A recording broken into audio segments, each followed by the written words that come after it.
Muy buenas noches, le doy muchas gracias a Dios por permitirme compartir con ustedes la cápsula de esperanza.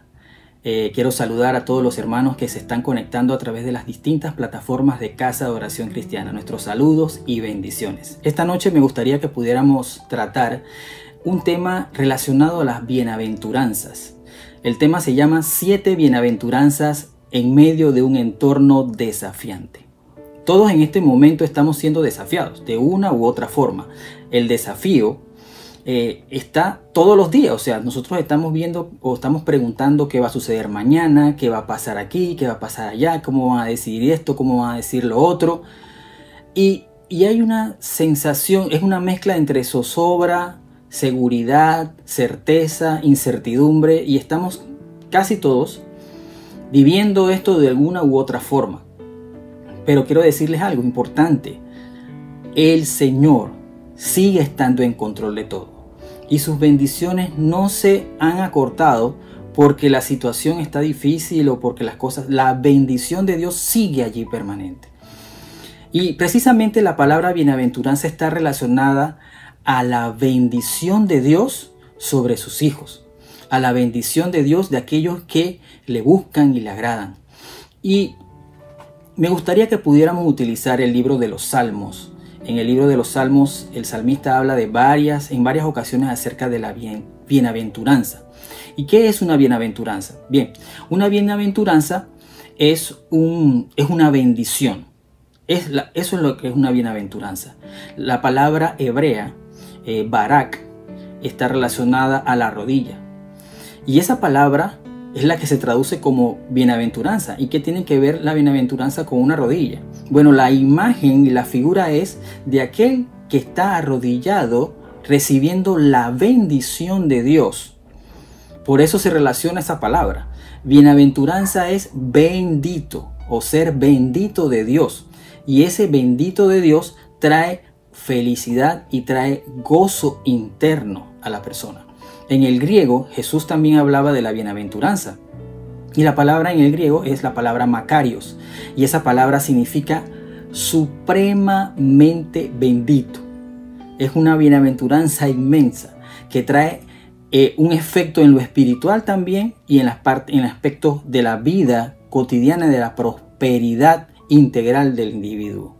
Entonces, cuando usted escuche la palabra bienaventuranza, usted está escuchando una palabra que está íntimamente relacionada con la bendición de Dios.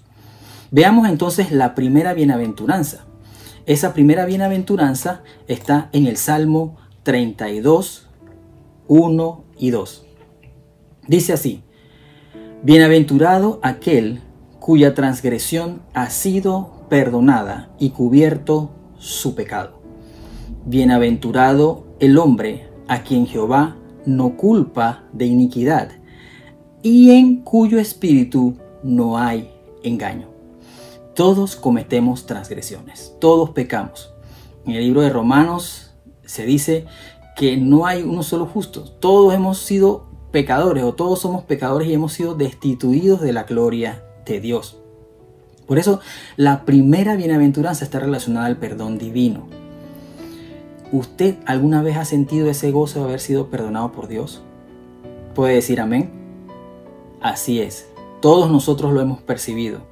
Cuando en algún momento nosotros hayamos pecado, ya sea contra nuestro hermano, ya sea contra nosotros mismos, ya sea con la otra persona, nosotros vamos delante de Dios.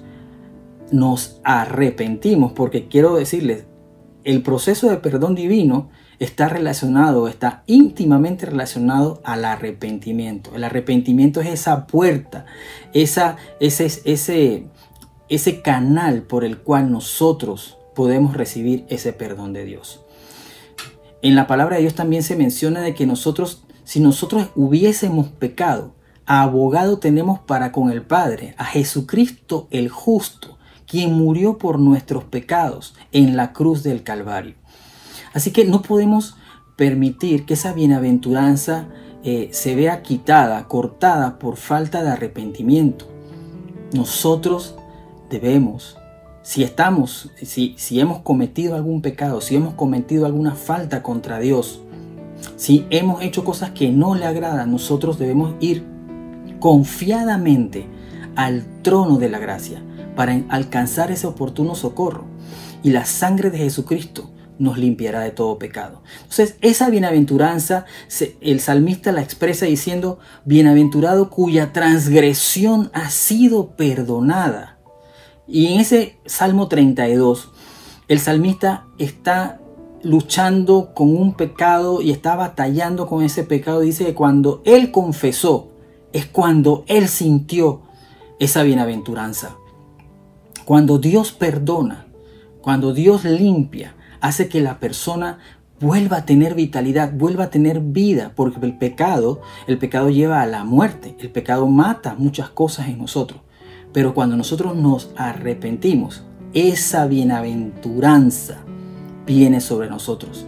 Dice: bienaventurado el hombre a quien Jehová no culpa de iniquidad. Y la palabra también habla de que Él agarra nuestros pecados. Cuando nosotros nos arrepentimos sinceramente, Él agarra nuestros pecados y los lleva a lo profundo de la mar. ¿Puedes decir un amén a eso? Puedes darle gracias a Dios porque Él ha agarrado todos nuestros pecados y los ha llevado a la profundidad de la mar, bien lejos. Porque Él no está sacando cuentas ni haciendo listas de cuántos pecados. No. Cuando hay un corazón contrito y humillado, Él no lo va a menospreciar. Así que la primera bienaventuranza tiene que ver con esa compuerta que nos da acceso a las bendiciones de Dios. ¿Se acuerda usted cuando usted entregó su vida a Jesucristo por primera vez? Cuando nosotros fuimos delante de Él, ya sea a solas o ya sea en una reunión pública o en un lugar, y usted le dijo: Señor, me arrepiento de todos mis pecados. Señor, quiero entregar mi vida a ti. En ese momento fuimos bienaventurados porque Él nos perdonó. Y esa bienaventuranza nos va a acompañar, porque el hombre va a tender a pecar. Nosotros vamos a tender a pecar, pero nosotros tenemos el recurso del arrepentimiento. Aún ese arrepentimiento es un don de Dios que nos da permiso o nos da acceso para arrepentirnos, para pedirle perdón.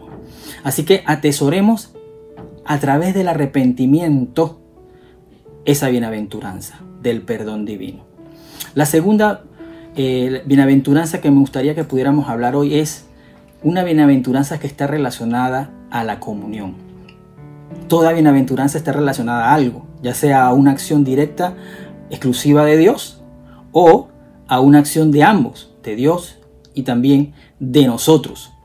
Y esta bienaventuranza está en Salmo 65:4. Dice así: bienaventurado el que tú escogieres y atrajeres a ti, para que habite en tus atrios. Seremos saciados del bien de tu casa, de tu santo templo. Ahora estamos viendo de que después que hemos sido bienaventurados, después que hemos sido nosotros perdonados, hay un proceso de comunión. Miren, la vida cristiana tiene sus altas y sus bajas. Y creo que usted estará de acuerdo conmigo. A veces puede ser que hemos estado en una etapa muy alta, o puede ser que en un momento en nuestra vida cristiana hemos estado en una etapa baja o de valle, diríamos. Pero hay algo que es un factor importante. Es esa voz del Espíritu Santo que nos atrae a tener comunión con Dios. ¿Ha percibido esa voz? ¿Ha sentido esa voz cuando el Espíritu Santo le está atrayendo? Cuando el Espíritu Santo lo está buscando, cuando el Espíritu Santo le está diciendo: ven, tengamos comunión en el secreto, tengamos ese tiempo de devoción, Padre e Hijo, Dios, criatura. Es el Espíritu Santo. Y es esa voz, ese susurro del Espíritu Santo el que nos atrae. Y dice que cuando eso es una bienaventuranza porque nos está acercando a Dios, que es la fuente de la vida. Dice: para que habiten tus atrios. Y en los atrios son el lugar donde en el templo de hebreo, porque estamos hablando del Salmo, en el tiempo de los hebreos, el atrio es el lugar donde se hacían acciones de gracia, donde se tenía una especie de comunión especial de alabanza. Dice, y seremos saciados del bien de tu casa. Pero ahora no tenemos el templo. El templo ya no existe. El templo de los judíos no existe. O sea, Dios ya no está en un templo. Dios nos ha constituido a todos nosotros templo del Espíritu Santo. Entonces esa comunión ya se da a lo interno, porque Dios está dentro de nosotros. Él ha derramado su amor dentro de nosotros. Él nos ha sellado con su Espíritu Santo. Y el Espíritu Santo mora en nosotros. ¿Qué es más grande que eso? Entonces el Espíritu Santo desde adentro nos está diciendo, tengamos comunión con Dios, con el Padre. Es el Espíritu Santo que nos habla y nos dice y nos hace hablarle al Padre. Abba, Padre, decirles al Padre, papito lindo. Esa atracción es una bienaventuranza. Cada vez que usted sienta eso, cada vez que usted perciba que el Espíritu Santo le está llamando a tener una comunión especial con el Padre, seamos sensibles. Busquemos al Padre. Inclinémonos a orar. Busquemos el rostro de Dios. Tengamos una devoción a través de la palabra, a través de la oración, a través de la comunión. Eso es esa bienaventuranza, la bienaventuranza de la comunión, donde nosotros somos saciados. Porque cuando nosotros entramos en comunión con Dios, Él nos sacia completamente. Él nos hace completos. Él nutre toda nuestra vida. No podemos explicar cómo hace eso. Es algo netamente, es como si fuera un misterio, pero internamente cuando estamos en comunión con Dios, Él como que si regenerara en nosotros el vigor, la vitalidad, la fe, la confianza. Por eso es necesario tener esa comunión. Y el que tiene esa comunión es bienaventurado. Bien, vamos a ver la segunda. La segunda bienaventuranza está relacionada con la corrección. Vamos a ver Salmo 94:12. Dice así: bienaventurado el hombre a quien tú, corriges y en tu ley lo instruyes, para hacerle descansar en los días de aflicción, en tanto que para el impío se cava el hoyo. Qué importante es ser corregidos. Y qué importante es tener una buena actitud frente a la corrección de Dios. Uno de los, signos o indicadores de que somos hijos de Dios es que Él nos corrige. A ver, si está en su casa, ¿podría levantar la mano diciendo yo he sido corregido por Dios? ¿Alguna vez hemos sentido esa corrección de Dios? Pero la corrección de Dios no es una corrección que busca el sufrimiento. No es una corrección que solamente busca vernos pasar alguna situación. No. Eso no tiene nada que ver. La corrección de Dios está completamente impregnada de amor. Usted, si tiene hijos o ha tenido la oportunidad de tener hijos, cuando nosotros corregimos a nuestros hijos, aún siendo nosotros malos, aún siendo nosotros imperfectos, nuestra motivación por lo general es el amor. Imagínese a un Dios perfecto. El Dios nuestro es un Dios perfecto. Y Él, cuando nos corrige, cuando nos hace llamados de atención, es porque Él quiere que nos vaya bien. ¿Cómo nosotros reaccionamos ante la corrección de Dios? Bueno, hay personas que a medio de la corrección nos podemos volver más rebeldes, más tenaces, más obstinados, o podemos ser sumisos al Señor, podemos ser obedientes al Señor, podemos ser cooperadores en el proceso de corrección, y esa bienaventuranza nos va a traer, mucho más regocijo, porque el propósito de la bienaventuranza es traer un gozo interno, supremamente bendecido, dice esta palabra en el antiguo griego. Dice así: para hacerle descansar en los días de la aflicción. La corrección hace que mi aflicción sea más liviana, sea más llevadera. Pero si yo me pongo en contra del proceso, si yo me resisto al proceso de corrección, si yo me resisto a la acción de perfeccionarme, de hacerme madurar más, entonces mi aflicción va a ser más compleja. Mi proceso de corrección va a ser accidentado. Entonces, importante, Dios utiliza la corrección de muchas formas. O sea, Dios utiliza diferentes medios, las circunstancias. Dios nos corrige a través de su palabra, a través del Espíritu Santo, pero también nos corrige a través de otras personas. Qué tan enseñables somos, qué tan corregibles somos, qué tan confrontables somos. Porque Dios utiliza diferentes formas para corregirnos. Y a veces no tenemos la mejor actitud ante esa corrección. Y cuando no la tenemos, lo que hacemos es ponerle un muro a esa bendición de ser corregidos por Dios. Porque aquel que no quiere ser corregido, dice aquí el texto, que el impío se cava el hoyo. Entonces nosotros caemos en un hoyo porque nos comportaríamos como si fuéramos impíos al no aceptar la corrección de Dios. Esa es la tercera bienaventuranza que me gustaría tratar en esta noche. La bienaventuranza relacionada, asociada a la corrección. La cuarta bienaventuranza es la bienaventuranza que está relacionada a la integridad. Vamos a leer Salmo 1:1. Y este salmo lo sabemos casi todos de memoria. Primer versículo del Salmo 1:1. Bienaventurado el varón que no anduvo en consejo de malos, ni estuvo en camino de pecadores, ni en silla de escarnecedores se ha sentado. Y por ahí lo podría seguir recitando, pero vamos a detenernos solamente al primer versículo. La cuarta bienaventuranza que está relacionada en esta noche en el libro de los Salmos es la bienaventuranza de la integridad. Y esta es una bienaventuranza que viene por efecto de un estilo de vida. No estamos hablando de una persona que es perfecta, que nunca se equivoca, que todo lo hace bien. No, estamos hablando de un estilo de vida de una persona íntegra.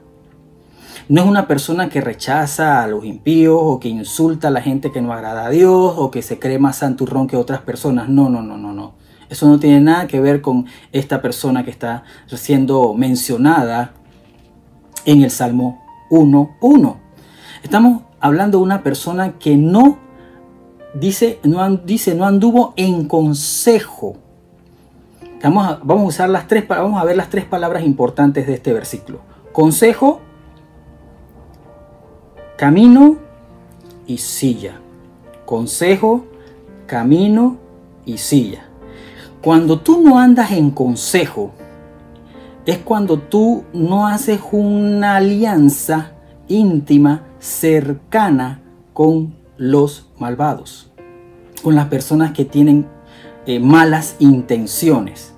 Y déjeme decirle, esto tenemos que tratarlo con pinzas.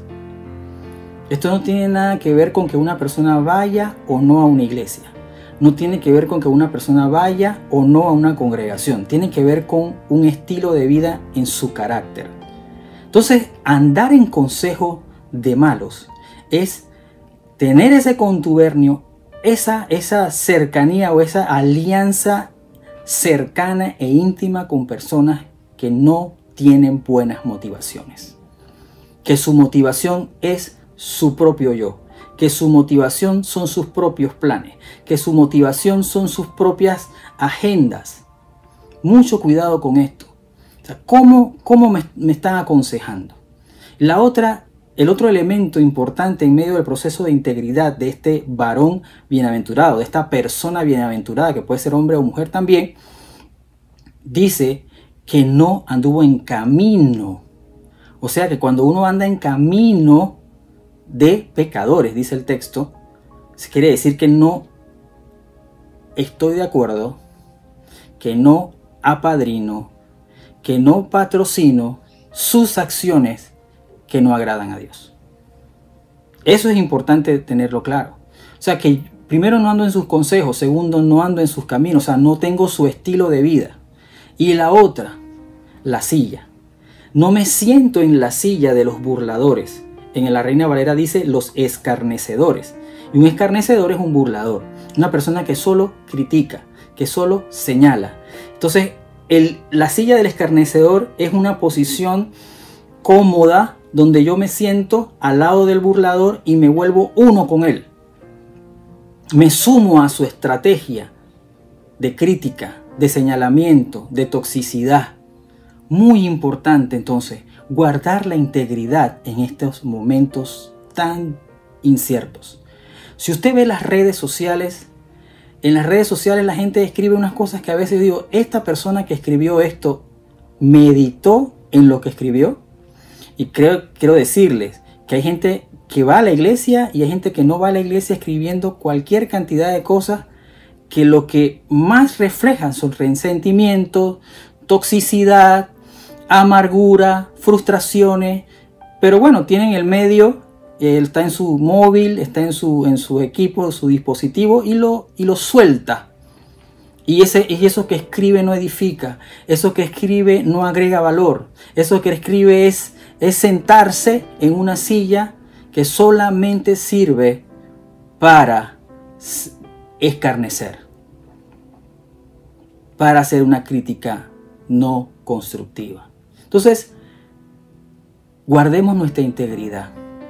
Guardemos nuestra integridad en lo que leemos, en lo que decimos, en lo que hablamos. Todas esas cosas son importantes. ¿Cómo estamos manejando nosotros lo que escribimos, lo que hablamos, lo que decimos? Guardemos nuestra integridad en estos tiempos inciertos. Porque obviamente da ganas de escribir tal vez cosas que salen de uno y uy. Porque tenemos la carne que está apelando a nuestros instintos. Pero aprovechemos esa bienaventuranza de ser íntegros. La quinta bienaventuranza es la confianza, es la bienaventuranza asociada a la confianza en Dios. Vamos a leer Salmo 44. ¿Qué dice Salmo 44? Bienaventurado el hombre que puso en Jehová su confianza y no mira a los soberbios, ni a los que se desvían tras la mentira. Esta bienaventuranza podría tener asociación con la bienaventuranza de la integridad. Porque es una bienaventuranza de una persona que no está pendiente o anhelando a las cosas que tienen los soberbios, los logros de los soberbios, la vida de los soberbios, de aquellos que se desvían tras la mentira. Porque hay personas que pueden estar prósperas, pueden estar muy bien, diríamos humanamente hablando, pero han tenido todo eso, han crecido todo porque primero, una cosa, Dios se las concedió. Segundo, independientemente que estén así, tienen una vida de soberbia, tienen una vida desviada. Entonces, no podemos compararnos en ese sentido. Nuestra confianza no debe estar colocada en el estilo de vida de personas que supuestamente están muy bien. Dice el Salmo 44, bienaventurado el hombre que puso en Jehová su confianza. ¿Y qué es poner esa confianza en el Señor? Quiere decir que aunque yo vea que las cosas están bien difíciles, que aunque yo vea que alrededor puede ser que las cosas le vayan bien, independientemente de eso, yo no voy a poner mi confianza en más nadie, principalmente que en Dios.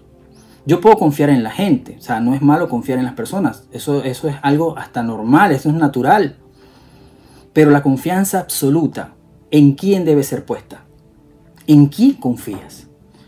Porque no podemos confiar de que alguien en el gobierno me va a resolver, que alguien en una empresa me va a resolver, que alguien en el barrio me va a resolver. No, es que allí es donde nosotros nos estamos equivocando. Cuando nosotros depositamos nuestra confianza en alguien que es falible, o sea, los seres humanos somos falibles, nosotros nos equivocamos, somos falibles. Y si nosotros ponemos nuestra confianza en un ser falible, en el hombre, nos vamos muchas veces a decepcionar. Entonces es importante no perder esa bienaventuranza de la confianza en Dios. Miren los textos que anteceden a Salmo 44. ¿Cómo empieza el salmista este relato de la bienaventuranza? Dice, pacientemente esperé a Jehová y se inclinó a mí y oyó mi clamor. Pacientemente esperé a Jehová. Y ahí está el secreto. El asunto es que nosotros nos cuesta esperar pacientemente. Porque ahí está la prueba de la confianza. La prueba de la confianza no es que yo necesite algo y de una vez venga la respuesta.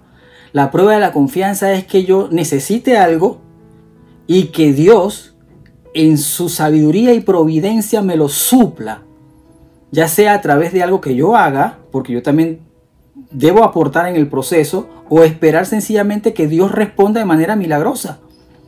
Hasta ese extremo podemos llegar. Pero dice, pacientemente esperé a Jehová. Y lo bueno es que cuando nosotros esperamos pacientemente al Señor, el Señor no mira para la izquierda, no mira para la derecha, no nos ignora. Si nosotros estamos en esa comunión, si nosotros estamos pacientemente esperando, Él dice, se inclinará a nosotros y escuchará nuestro clamor. ¿Puedes decir amén por eso? Vas a ser escuchado por Dios. Él se va a inclinar a tu clamor, porque Él no está ignorando nuestras necesidades. Nosotros, aun siendo malos, damos buenas dádivas a nuestros hijos. Más nuestro Padre Celestial, que es un Padre bueno, amante, ¿no nos dará muchas cosas o no nos dará lo que necesitamos? Él siempre, en ese proceso de espera paciente, va a inclinarse hacia nosotros y va a escuchar nuestro clamor. El salmista también dice, y me hizo sacar del pozo de la desesperación y del lodo cenagoso. Puso mis pies sobre peña y enderezó mis pasos. ¡Wow! ¿Quién ha sido sacado del lodo cenagoso? ¿Quién ha sido sacado del pozo de la desesperación? No sé si has percibido cuando tú sientes que tus pies están sobre peña, sobre que nada me va a mover de aquí. Él es el que nos pone nuestros pies sobre esa peña y dice que endereza nuestros pasos. ¿Por qué? Porque a veces en medio de la espera, a veces no somos pacientes y nuestros pasos empiezan a tomar otro rumbo. Y Él, que es todo amor, nos atrae con esas cuerdas de amor y empieza a enderezar nuestros pasos. ¿Alguna vez has sentido eso? Que Dios te empieza a redirigir la vida de forma tal que empieces a vivir y caminar conforme a su voluntad. Ese es nuestro Dios, pero está basado en esa confianza, en esa espera paciente. Y por eso ahí el salmista cierra esa declaración. Dice, puso luego en mi boca cántico nuevo, alabanza a nuestro Dios. Mira, a veces la confianza también se puede expresar a través del canto. Y me exhorto a mí mismo, que cuando sintamos esa falta de confianza, busquemos en nuestro corazón un cántico. Un cántico que el Espíritu Santo va a colocar en nuestro corazón. Y empieza a tararear esa canción, empieza a cantar esa canción y vas a ver cómo se levanta la confianza internamente hacia Dios. Porque la alabanza, la adoración, ese acto de hablar con Dios, de cantar a Dios también, en lo espiritual, tiene poder para levantar nuestra confianza. Así que dice el salmista, en mi boca puso cántico nuevo, alabanza a nuestro Dios. Verán esto muchos y temerán y confiarán en Jehová.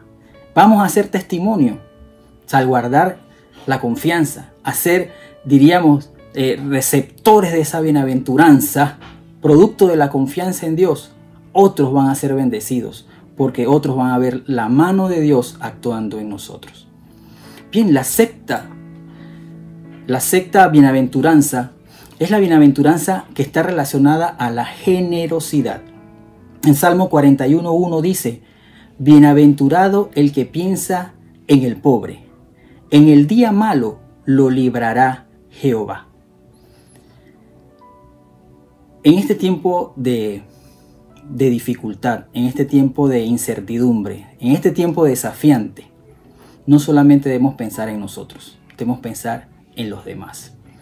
Es por ello que esta bienaventuranza no queda atrás, ni menos que las otras. Cuando hay personas en necesidad, y usted y yo sabemos que hay personas en necesidad, nosotros podemos ser de bendición a esas personas que están en necesidad. No debemos pensar solamente en nosotros, en lo que nos conviene, en lo que nos gusta. No solamente pensar en que otras personas estén pendientes de mi necesidad, sino también, y eso no tiene nada que ver con estado socioeconómico. No tiene nada que ver con eso. Es que todos tenemos algo para dar a otros. Y hay un texto bíblico que se complementa muy bien con este Salmo 41:1, donde dice: bienaventurado el que piensa en el pobre, en el día malo lo librará Jehová. Y es Proverbios 19:17. A Jehová presta el que da al pobre, y el bien que ha hecho se lo volverá a pagar. Imagínese usted prestándole a Dios. Cada vez que nosotros suplimos una necesidad, nosotros estaríamos prestándole a Dios según el texto bíblico. Y Dios no va a quedarse con una deuda. Dios va a devolver ese dinero y lo va a devolver abundantemente. Entonces no seamos cerrados, no seamos de manos cerradas, sino que demos. También, obviamente, demos en sabiduría, con discernimiento, con guianza de Dios. Porque es importante no llenarnos de emoción o tener una actitud emocional en este proceso, sino que también te guíe: Señor, ¿a quién quieres que ayude? ¿Dónde quieres que ayude? O Dios te va a mostrar a quién vas a ayudar. Lo importante es que no sea yo el centro. Esta bienaventuranza no solamente me bendice a mí, sino que bendice a otras personas. Entonces no nos quedemos con la bendición para nosotros solamente. Y esto podría extenderlo un poco más, no solamente al aspecto económico. Hay muchas necesidades a nuestro alrededor. Pueden ser necesidades en lo espiritual, pueden ser necesidades en lo emocional. A veces hay personas que están esperando ser llamadas ellos, a que la gente los llame a ellos, que la gente los atienda a ellos. Y pueden decir: bueno, nadie me ha llamado, yo no he recibido llamada de nadie. Pero puede ser que eso sea cierto, pero tomemos un tiempo para pensar: ¿a quién yo no he llamado? ¿A quién puedo ayudar? ¿A quién puedo bendecir? No solamente pensar en mí, sino también pensar en los demás. Y créeme, Dios no va a quedarse con eso. Dice: en el día malo, Dios lo va a librar. Porque hay días buenos y hay días malos para todos. Y Dios se va a acordar del bien que le hiciste a otros. Y la última bienaventuranza que me gustaría, la número 7, es la bienaventuranza que está relacionada con que Dios sea nuestra fuente de fuerza. Y dígame si nosotros no necesitamos fortaleza de Dios en medio de este tiempo. ¿Puedes decir amén? Yo necesito la fortaleza de Dios. Busquemos Salmo 84, 5 al 7. Dice así: bienaventurado el hombre que tiene en ti sus fuerzas, en cuyo corazón están tus caminos. Atravesando el valle de lágrimas, lo cambian en fuente. Esta bienaventuranza es bastante profunda. Es cuando nosotros estamos en una situación donde no hay salida, donde no hay escape, donde ya estamos a punto de desfallecer, donde estamos a punto de caer al suelo. Y en ese momento nosotros nos agarramos de Dios, nosotros nos sostenemos de Dios y le decimos: Señor, tú eres nuestra fuerza, tú eres el que me levanta, tú eres mi tú eres mi ayuda, tú eres mi esperanza. Dice: el que tiene en ti sus fuerzas. Qué poderoso es esto. Hay otros textos que me gustaría leer para complementar la idea de esto, donde habla de una persona que está en tribulaciones. Está Pablo hablando a los romanos en Romanos 5, del 3 al 5, dice: Y no solo esto, sino que también nos gloriamos en las tribulaciones, sabiendo que la tribulación produce paciencia, y la paciencia prueba, y la prueba esperanza, y la esperanza no avergüenza, porque el amor de Dios ha sido derramado en nuestros corazones por el Espíritu Santo que nos fue dado. ¿Qué forma de visualizar las tribulaciones? Como una herramienta de Dios para forjar nuestro carácter. En el Salmo 84:5, el salmista dice: en cuyo corazón están tus caminos. Y hay una frase que me impacta: atravesando el valle de lágrimas lo cambian en fuente. ¿Quiénes se identifican con este valle de lágrimas en este momento? ¿Cuál es nuestro valle de lágrimas? ¿Cuál es ese valle donde nuestros ojos se humedecen y empiezan a gotear? ¿Cuál es ese valle donde nuestro corazón, tal vez nuestros ojos no, sino nuestro corazón está llorando? Pero dice el salmista que estos bienaventurados, estas personas bienaventuradas, el valle de lágrimas lo cambian en fuente. Algo internamente hace que lo que ellos están viendo a su alrededor sea un proceso transformador en el alma y les produzca esa paz, y ese es un gozo que no podemos explicar. Es una paz que sobrepasa todo entendimiento. Cuando un valle de lágrimas se transforma en fuente. Y dice en un texto que está en 2 Corintios 4:17, porque esta leve tribulación momentánea produce en nosotros un cada vez más excelente y eterno peso de gloria. No mirando nosotros las cosas que se ven, sino las cosas que no se ven, pues las cosas que se ven son temporales, pero las cosas que no se ven son eternas. ¿Cómo cambias tu valle de lágrimas en fuente? Es cuando empiezas a ver o a dejar de ver las cosas que son temporales por empezar a ver las cosas que son eternas. Ahí es donde cambia el valle de lágrimas, porque el valle de lágrimas a veces no tiene respuesta. A veces yo he estado en mi vida en valles de lágrimas que no tienen respuesta, en valles de lágrimas que no hay una definición, no hay una ecuación que me diga por qué sucedió esto. Pero en medio de ese valle de lágrimas tenemos que extender la vista a lo que es eterno, no quedarnos en lo temporal.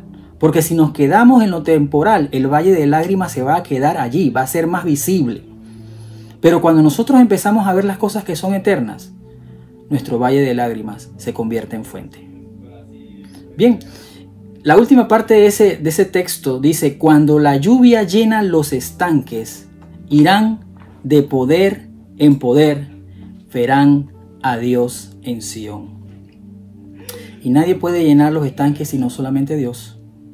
O sea, la lluvia solamente viene por una acción de Dios, quien gobierna las leyes de la naturaleza. Ese estanque, ese espacio vacío, donde ahora mismo hay desierto, hay sequía en nuestra alma, ese estanque va a ser lleno con la lluvia que viene de Dios. Esa lluvia que trae frescura, que trae consuelo, que trae vitalidad. Irán de poder en poder. Y ese poder no es un poder humano, es el poder restaurador del Espíritu Santo. Y ese poder también nos va a permitir ver a Dios en Sión. Ellos llegarán a su destino, a la presencia de Dios, porque este salmo habla de los peregrinos que están tratando de llegar a la casa de Dios, a la presencia de Dios, porque en el tiempo antiguo del Antiguo Testamento, ir al templo donde estaba el arca era llegar a la presencia de Dios. Hoy en día, recordemos, nosotros somos templo del Espíritu Santo de Dios. O sea, la presencia de Dios, ese Sión, es estar en su presencia, es estar en ese destino divino. En el Salmo 146:5 también dice, complementando un poco esta bienaventuranza: bienaventurado aquel cuyo ayudador es el Dios de Jacob, cuya esperanza está en Jehová su Dios. tomar a Dios como nuestra fuerza, como fuente de fuerza, como fuente de ayuda, eso nos va a ayudar a pasar por ese valle de lágrimas. Y cierro con este texto de Isaías 40:31. Pero los que esperan a Jehová tendrán nuevas fuerzas. Levantarán alas como las águilas. Correrán y no se cansarán. Caminarán y no se fatigarán. Que Dios sea nuestra fuerza en medio del valle de lágrimas. En estas 7 bienaventuranzas que hemos tratado, queda encerrado al final la palabra bendición. Dios quiere, a pesar de los tiempos inciertos, de los tiempos desafiantes, del entorno que nos reta, quiere bendecirnos y quiere el bien para nosotros. Me gustaría orar por cada uno de los que está recibiendo este mensaje, para pedirle a Dios que nos ayude a tener confianza en Él, a recibir su corrección, a ser generosos, a tener esa integridad, a recibir ese perdón divino, tener esa comunión y tener esa confianza en Él. Padre, te doy gracias por cada uno de los hermanos que ha escuchado este mensaje. Te pido que en medio de su valle de lágrimas puedan ver lo eterno y que ese valle de lágrimas pueda ser cambiado en fuente. Señor, perdónanos. Haznos bienaventurados a través de tu perdón. Ayúdanos a tener esa comunión contigo que nos ayuda a ser íntegros y a tener confianza en ti. No poner nuestra confianza en el brazo humano, sino tener nuestra confianza en tu brazo poderoso. Ayúdanos también a tener esa bienaventuranza de la generosidad, que nos ayuda también a pensar en los demás. Y tener esa bienaventuranza de hacer de ti nuestra fuente de fuerza. Gracias, Dios Todopoderoso, en esta noche. Bendice a los hermanos que verán este mensaje y a aquellos que recibirán este mensaje y que todavía no han aceptado, no te han aceptado a ti como su Señor y Salvador. Te doy gracias en el nombre de Jesús. Amén. Dios te bendiga, hermano. Muchas gracias y que tengas una excelente noche. Bendiciones.